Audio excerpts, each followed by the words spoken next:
Hello Leute, mga kababayan, ang buhay sa Alemanya.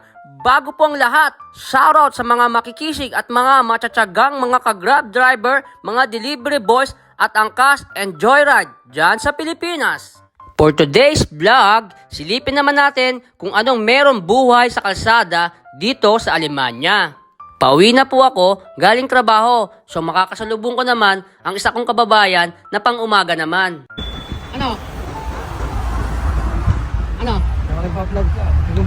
At dahil nga nag-strike na naman ang mga bus dito, obligado kaming mag-scooter hanggang train station. Ang dahilan ng strike nila ay magpataas ng sahod. Ganito po sila dito kahit saang kumpanya. Kapag gusto nila magpataas ng sahod, magi-strike lang sila. Bale, alas 8 na po ng umaga. Halos 7 hours din ang pagitan natin dito mula dyan sa Pilipinas. Pero kapag summer naman, 6 hours difference na lang po siya. At bago nga pala tayo tumawid, meron silang boto na ginawa para sa mga pedestrian dito para always keep safe.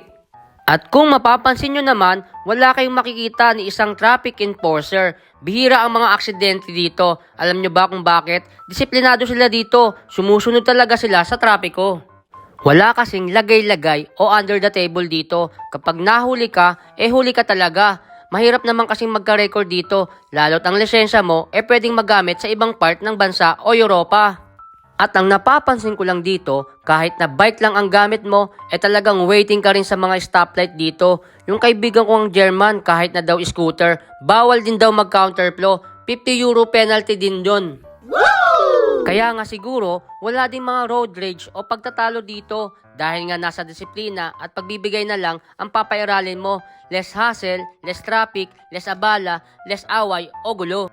Kakaiba rin ang mga taga-collect nila ng basura dito. Hindi na nila kailangan mag-effort para lang maisalin sa truck. Automatic saksak, automatic laglag.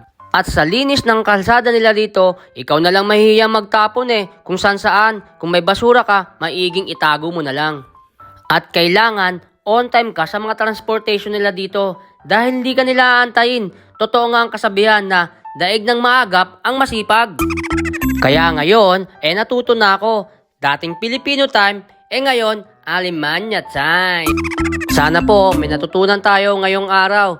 Please follow, like, and share. Salamat sa panonood. Ciao!